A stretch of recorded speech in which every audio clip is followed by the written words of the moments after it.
Hey, welcome. This is Tom Benti Media Podcast, and I am here with the lovely and talented Christina DeRosa, very prominent and exceptional actor. And she's here to talk about her career, how she got into acting, and any tips and tidbits she can offer anyone trying to break into the acting industry. So thank you, Christina, for joining us today, and welcome. Thank you so much for having me. I'm happy to be here. Great. Well, let's start from way back. How did you get into acting from the start? Is this something you got into later on, or is it something you started with as a child? I started as a little girl singing and dancing as a munchkin in The Wizard of Oz alongside Natalie Portman back in Long Island, New York. So yeah, that's when her dog was Toto. And that's before her name was Natalie Portman. It was Natalie Hirschlag.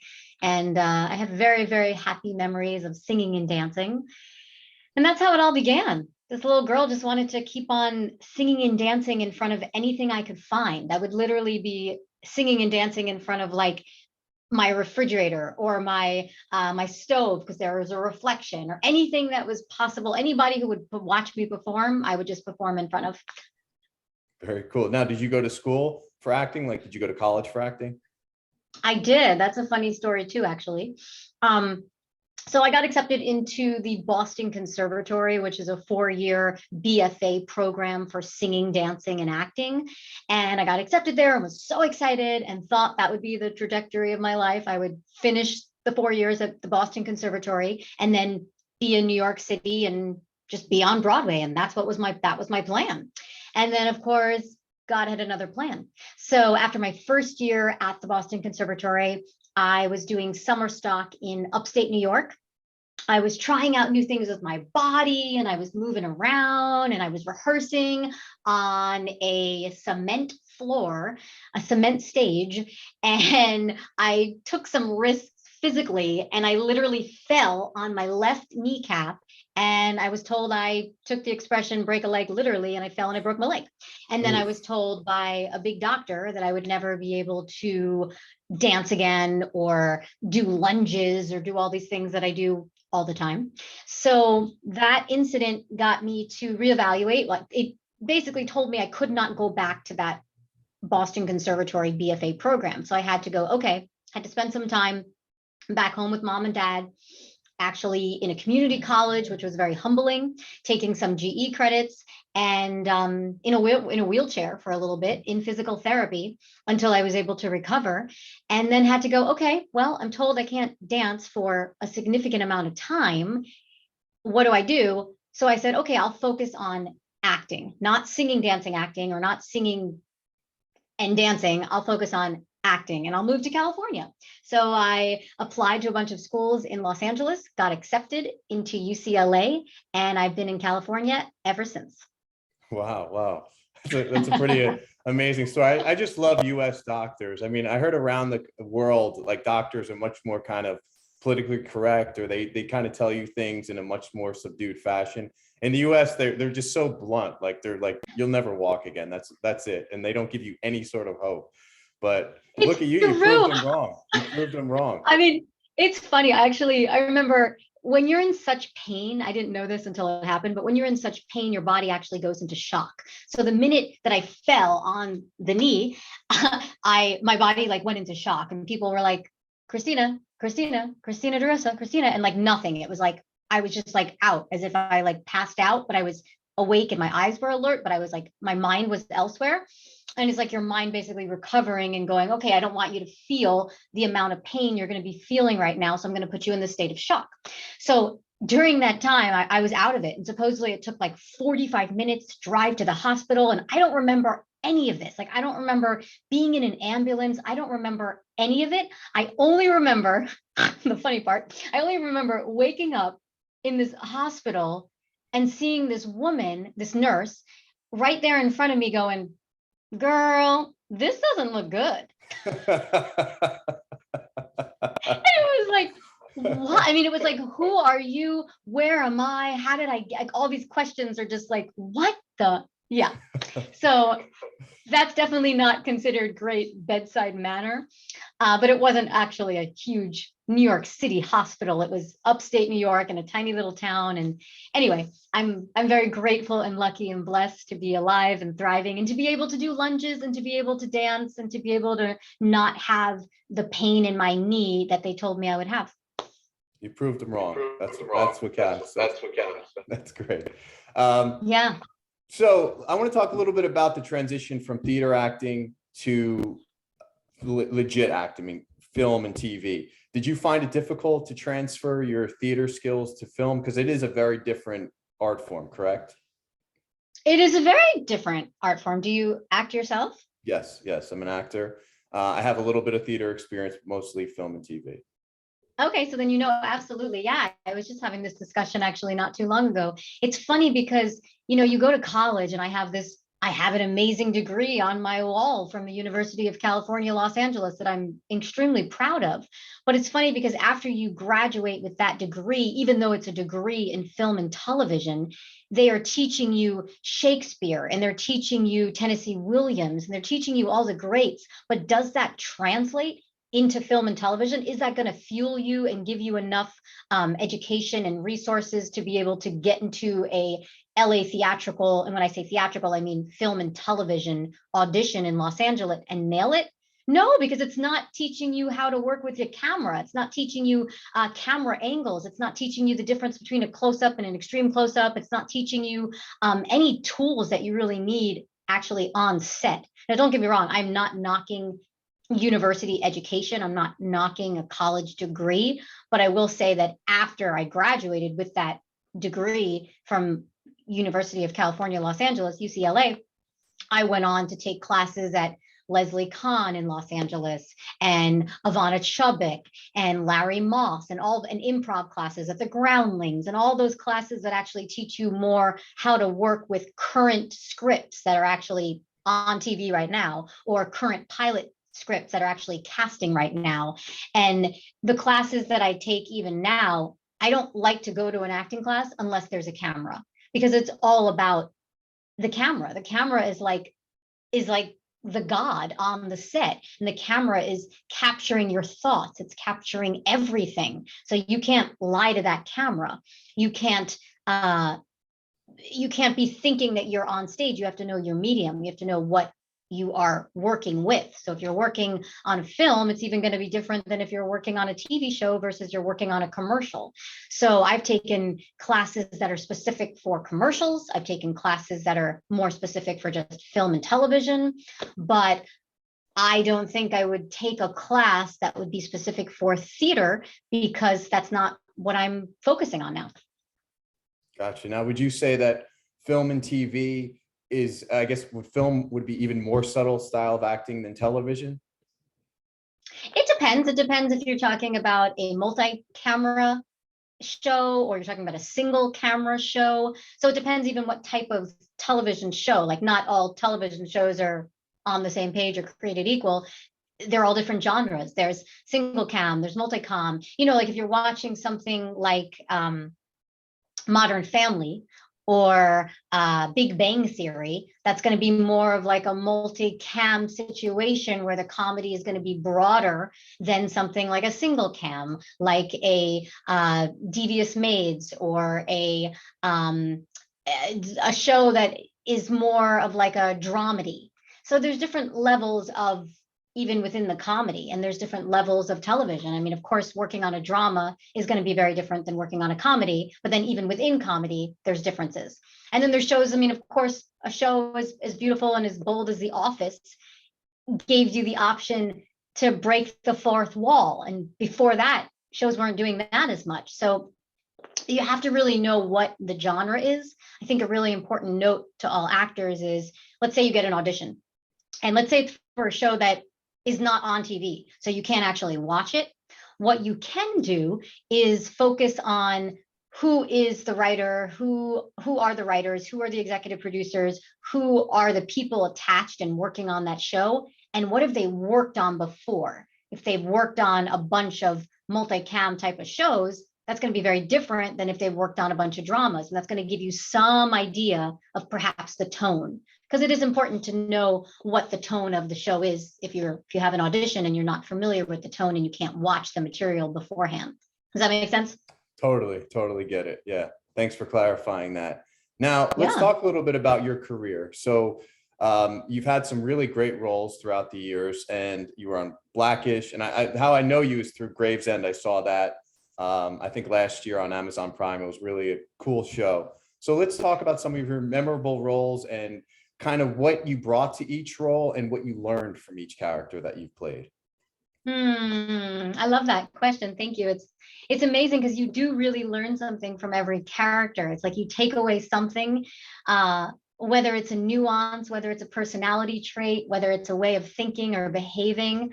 I mean, something small is you saw Gravesend, or at the time it was called The Neighborhood on Amazon.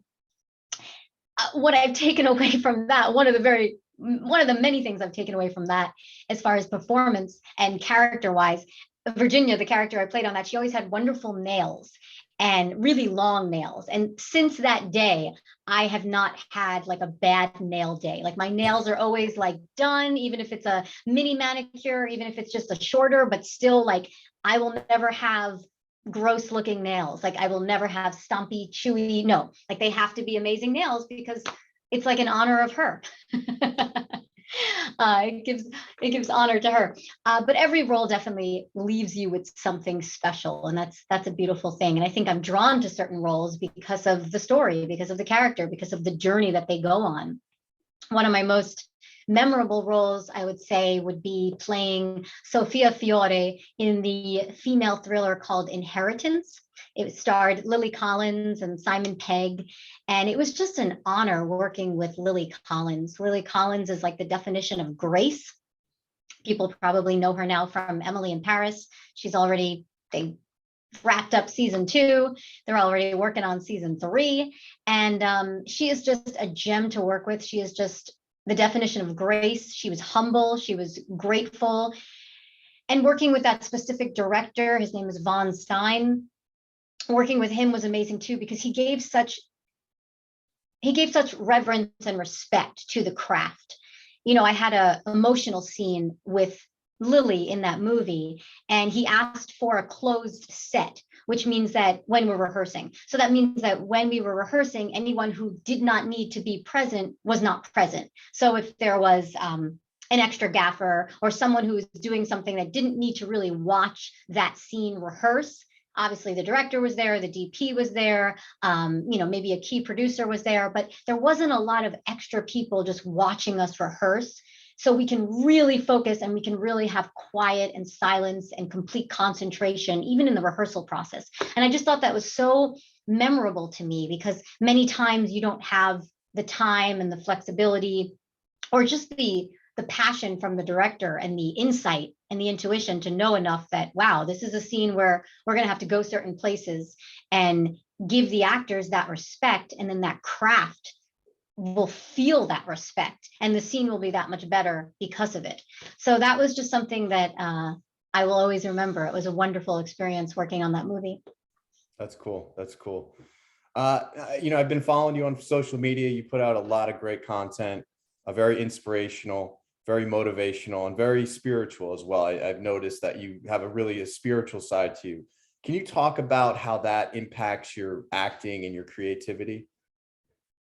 Oh, absolutely. I don't touch my phone in the morning. I don't check my email. I don't go and see if I have an audition for the day unless I first get on my knees and pray, until I first open up the Holy Bible, until I first do something that feels me, until I first say, "Good morning, Holy Spirit," until I first thank God for the fact that I'm alive and that I'm breathing and that I'm healthy and that I don't have COVID and everything else that I'm so grateful for.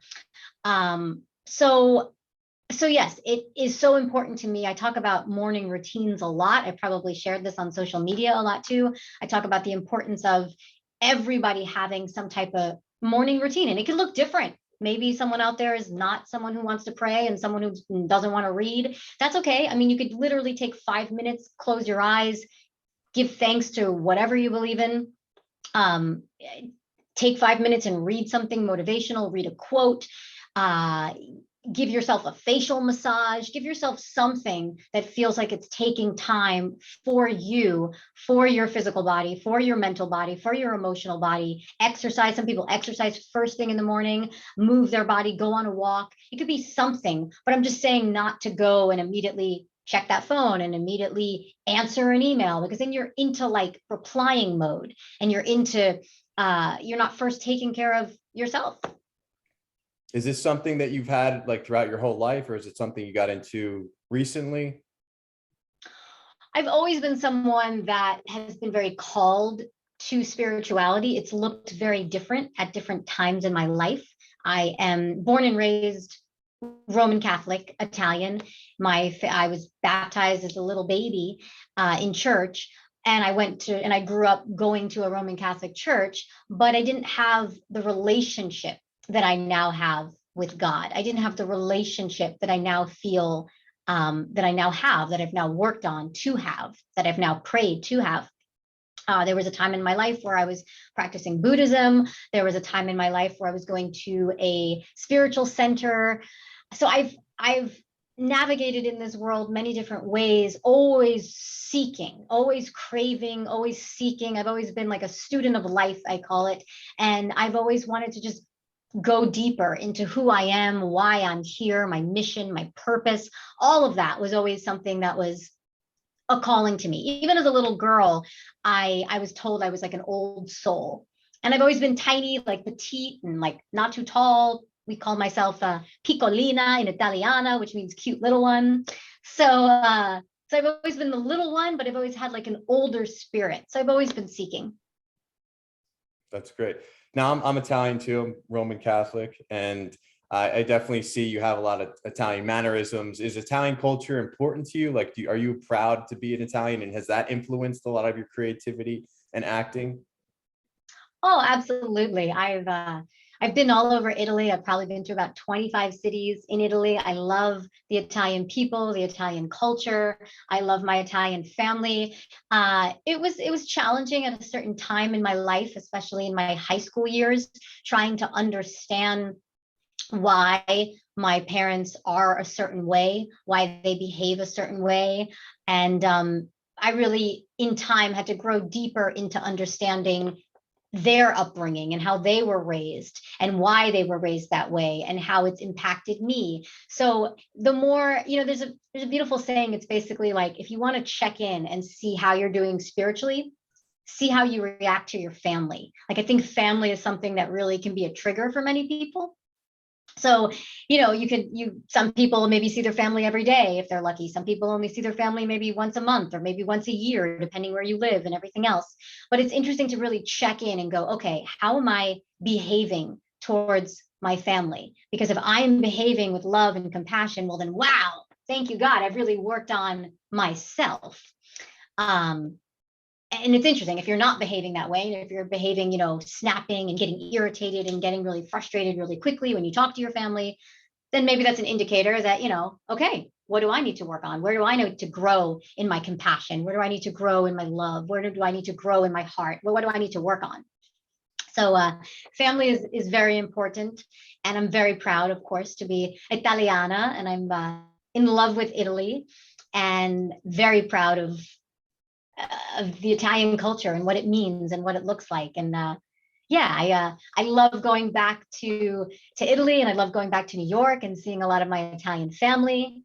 I lost my New York accent when I was living in New York, actually, because I was working as an actress and I needed to. But I can easily snap back into a New York accent, and I can easily snap back into an Italian accent.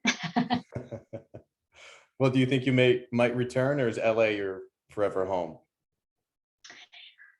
Nothing is forever.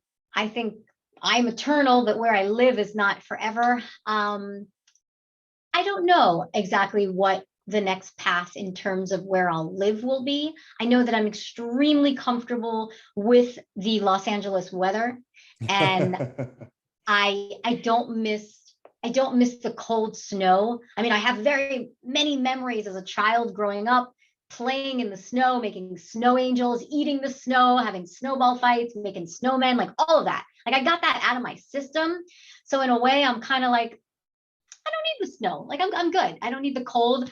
I love this California Technicolor light. I love the sunshine. I mean, right now it's probably 70 degrees outside and we're in January. Yeah, it's like 20 degrees in New York.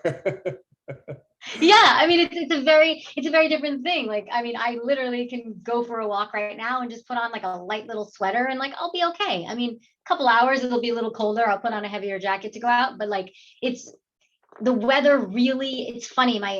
I promised my mom when I moved to California that from New York, when I moved to California, that I would never dye my hair blonde and I would never get fake boobs. So far, so good. I'm good on both. However, I didn't promise that I wouldn't become like a weather snob. And I didn't even know what that meant. And no one even warned me about that. But definitely my sister who lives in Pennsylvania, she's always saying, my gosh, like you people in California, she's like, you could literally tell the difference between like 72 degrees versus 75, like because you're so like in that 70 zone. Like it's all about like the 70s. Is it 71 or is it 72? Like, because that will determine what I wear. Did you ever see that movie LA Story by Steve Martin? Oh my goodness, I don't think I have. I It's should a see great it. film. Yeah, it came out in like 91. It talks all about LA and the weather and the culture. And it also has a spiritual element that we're talking about spirituality as well. It's really a very interesting film. Oh, that's But great. I should watch it. it seems like, you're connected with your culture, you're connected with your family, you're connected with spirituality. And I think a lot of people getting into acting or in the arts, they don't realize like how kind of up in the air it can be and how difficult it can be at times. Has that all just kept you grounded during the difficult times when maybe auditions aren't coming in, or you're not booking when you think you should? And how do you get, how do you, even though you have spirituality, you have your family, how do you have a positive mindset during that? Because it can get, I know firsthand, it can get really tough, and it's hard to believe in yourself when you're getting rejected, especially when you're starting out, and when there's a lot of crazy characters in this industry, as you know, and it's hard to get your own projects off the ground, and it's hard to book roles. There's so many people. So, can you talk a little bit about like the hardships that you had to endure to get to the place that you are right now? Absolutely. And I'll also just share with yourself and whoever's watching and listening. I keep something, actually, I'm looking at it like as I'm talking to you. I keep something by my desk every day and it says, I am not my career. I am not my resume. I am not my headshot. I am not my income. So if you're just thinking, oh my gosh, I am this actor and that's all I am, well, then that's how you're going to feel. And that's going to feel probably awful because, yeah, it is constant rejection. And it's funny, I was listening very carefully to what you were just saying. And you were saying, that you think it's probably very hard, especially for somebody starting out. Well, I will piggyback on that and add to that it's not just hard when you're starting out, it's hard no matter what stage you're at. I mean, don't think that someone like a Tom Hanks or a Tom Cruise or a Meryl Streep doesn't still have highs and lows and doesn't still question themselves. I mean, Denzel Washington is a great example of someone who really, Will Smith, Denzel Washington, they really open up, even on social media, about the ups and the downs. Viola Davis talks a lot about this too. Viola Davis, a great example of someone who really, I can't remember the exact age, but I actually made a Instagram video about Viola Davis saying that it's never too late. Like Viola Davis got her start at a much later age than most people. Jane Lynch, another example of an actress who got her start, I believe at like 40 or something like that. So, and when I say start, I don't mean like, oh my gosh, she just started acting. No, like really got to be more well known. But my point is that it's never too late, and you can't possibly believe that you're just your acting career. I actually have a social media post that I'm planning on sharing that I haven't posted yet. It's coming out soon. And it's all about like 3 things I wish I knew when I first started acting. And one of them is be more than just an actor. So be more than just that actor that's constantly auditioning. Like when I first started acting, actually, I was just an actress and I wasn't producing, and I wasn't the chairwoman of a charity, and I wasn't posting on social media and becoming a social media influencer, and I wasn't doing all these things that I now do. Because now I actually feel that the more you do other things in your life, the more it's going to fuel your acting. I'm absolutely a better actress today, obviously, than I was 10 years ago or 20 years ago or, 4 years ago. But I'm a better actress today because I am the chairwoman of a charity, because I produce, because I work with writers constantly and read their scripts, not because I want to be in those scripts, but because I want to produce those scripts and I want to see it from a different side, because I've been on the other side of the camera. So my point to all actors is be more than just an actor, be a storyteller, be a filmmaker. So what does that mean? You have a lull, you have time where you're not auditioning, find a set that you can actually work on. Maybe you can be an assistant costume designer if you like clothing. Maybe you could be an assistant makeup artist if you like makeup. Maybe you can, be a second PA or something. There's always there's always people that need hands on set. Even if you intern, even if you're not getting paid, find a way to help out so you see it from another perspective. Because I always feel like being on set is like, take me out to the ball game. When you go to a Dodger game in LA, or you go to a Mets game or a Yankee game, or you go to a Giants game, or you go to any kind of game, baseball, basketball, football, whatever sport it is, you're all like rooting for that same baby. Like you're all like, go blue, go Dodgers, or go Giants, or whatever it may be. You're all rooting for the same team. That's what it is on set. And when you understand as an actor that you're just like one little tiny particle of this entire huge baseball game, like you're not even a player, like you're okay, you're maybe one of the players, but there's so many other players, and then there's so many elements that make up that game. It's not just one player or one ball, like you need it all. And it's so important as an actor to see that it's not just about you in your trailer alone waiting for your cue to go on set, and like there's all these other things happening, and you need to be aware of them constantly. It's so true. It's such a collaborative effort film, and actors are just one part. I mean, most of the public doesn't understand that because they're not involved in filmmaking. They're not on sets. They don't see how many people come together to bring this vision to life.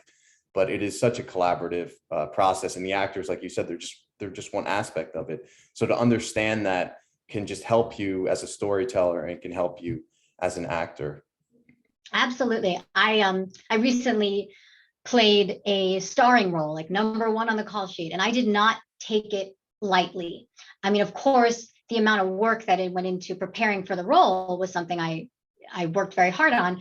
But what I was really taught by my acting teacher was, Christina, if you're going to be number one on the call sheet, if you're going to be the starring role in this movie, you need to constantly be thinking about situational awareness, which is a term that actually is not frequently used in the entertainment industry the way it's used actually in other industries. And it's a great term, situational awareness. So like, what does that mean? Okay, well, it means that you're number one on the call sheet. You're the star of that movie or that TV show. So your temperature, what you bring on set, is going to affect everybody.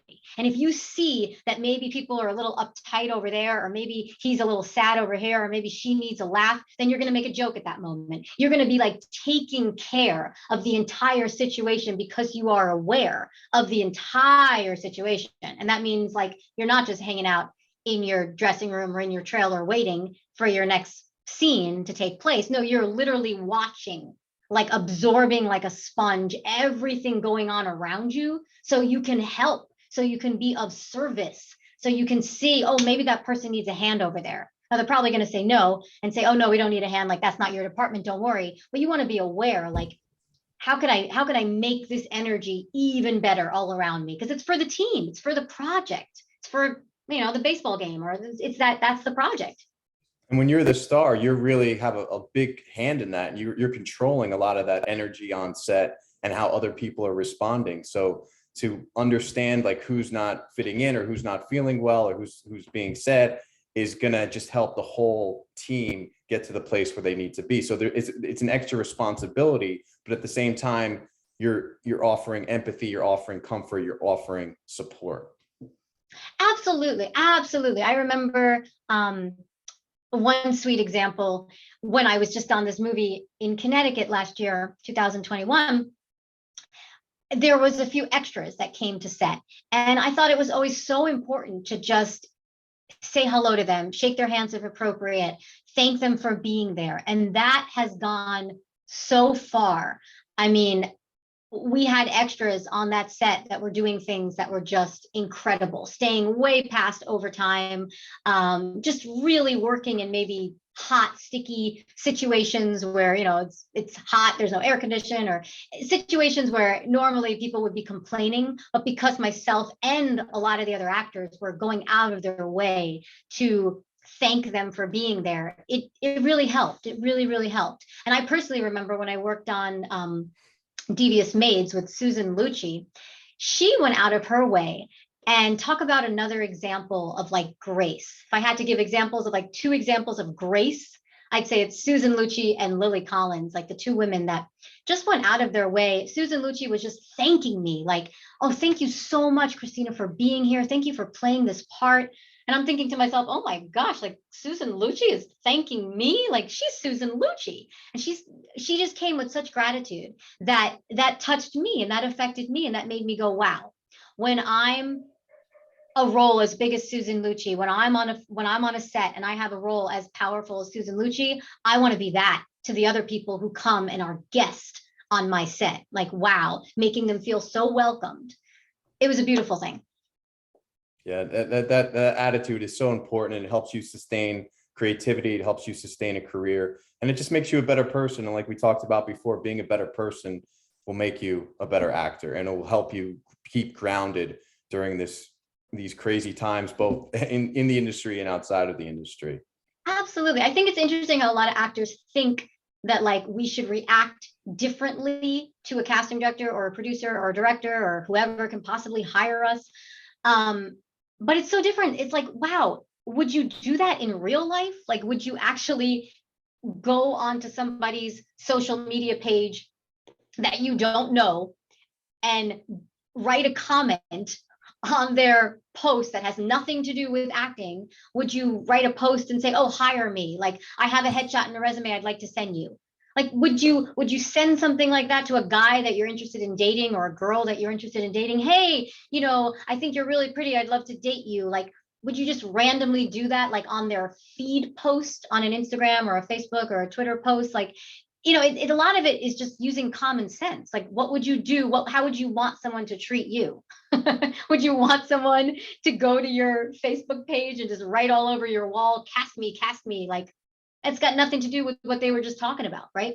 So I think it's important to be genuine and to try to find ways to be of service to people, as opposed to always trying to get something from somebody. Because I think that casting directors, producers, people in a place of hiring, and I've now been in a place of hiring as a producer on a movie that was just made. I had many actors say, hey, I would love to be in this movie. I'd love to be in this movie.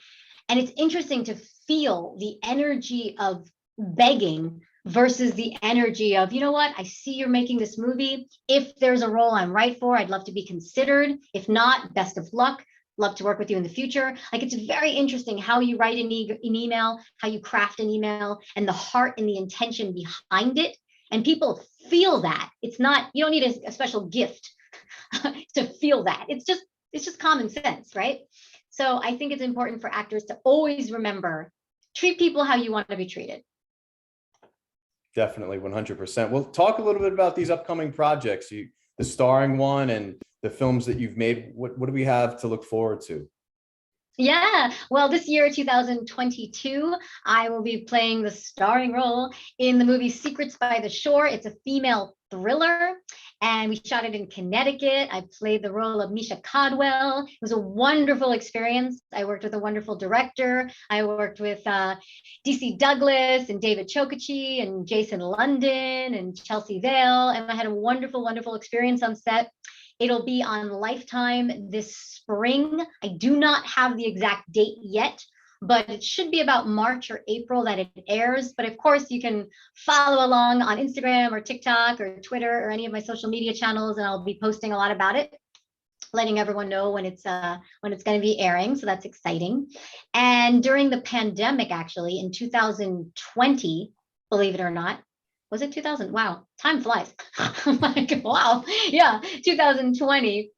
At the end of 2020, my production company, Dig Entertainment and Fort Argyle Films, made a movie that we produced. And we actually were able to shoot it at the end, about August, September of 2020. We shot it, finished production, and it's now winning a ton of awards. It's called A Savannah Haunting. So that's exciting. And yeah, it's in all kinds of film festivals right now. It's winning tons of awards, and pretty soon you'll be able to see it outside of the film festivals, and that's exciting. And then my production company. That's a horror film? Yes, it's a horror film called A Savannah Haunting. And that's exciting. And then my production company, Dig Entertainment, and I are working on various other films in various stages of production. Some are in pre-production, some are in post-production. And we're very excited about one that's based on a book that one of my partners wrote. So it's being shopped around, it's being packaged around, and praying and hoping for the right attachments. I think it's really important, and I'll stress again that I'm not a producer who has to be in every project I'm acting in. So for example, the horror film, I'm not in it. I was a producer on it, but I'm not in that movie. There was not a role that I felt like I was really so right for. And I really felt like there were other actors who could do that movie even more justice. So I'm a storyteller first and foremost. So it has to be right for what's the best character, what's the best actress or actor for that movie. This movie that we're working on, JJE, is based on a book that my partner wrote, and that book is actually available on Amazon right now, which is exciting. And that film is predominantly African American. So probably not a role in there really for me either. And I'm okay with that. I just want that story to get made. So again, first and foremost, be an actor, but be an actor who's also a storyteller who can do other things that it's not just about you being in it. That being said, I'm very excited about a movie that I'm also producing that I plan on starring in, and that's a faith-based movie. And we're in the very beginning stages of that. The script is done and it's brilliant, and I got a director attached. So it's a wonderful place to be in. And the plan is to shoot it this year, 2022. So prayers up. Well, best of luck, and we wish you the best. And we're all looking forward to checking out your upcoming work for sure. And finally, why don't you leave us? I don't mean to put you on the spot here, but you have such great personal motivations, daily inspirations, all that. If you wouldn't mind leaving our audience with just a little motivation here as we wrap up the podcast. Absolutely. I think it all comes down to love. You know, when I think about everything I've shared a lot of nuggets of advice. Never give up, and it's never too late, and be more than an actor, and all these things I've shared, but I really haven't gotten very vulnerable yet on this show. So I will share from a vulnerable place, and I will say that there was a time where I did not love myself the way I love myself now. There was a time where I suffered from an eating disorder, and I hated myself, and I wanted to kill myself, and I was shaming myself and blaming myself. But how did I get over that? How did I survive that? The power of love. So if you're listening to this, if you're watching this and you're feeling sad, you're feeling less than, you're feeling not enough, there are people out there who can help you, whether it be a healer, whether it be a priest, whether it be a bishop, whether it be a pastor, whether it be a friend, whether it be a family member, whether it be yourself. There are tons of self-help books out there. There are tons of ways to find how to truly love yourself. I absolutely right now can say I love myself. I don't like maybe everything I do, and that doesn't mean I don't make mistakes, but at the end of the day, I remember I'm a child of God and I love myself, and it all starts with loving yourself. So if you're feeling like you don't love yourself, I encourage you to love yourself. I always say you can't love someone else, and you can't have someone else love you until you love yourself. So I love myself so much, so I can love you so much, so you can love you so much, so you can start loving me or them or he or she.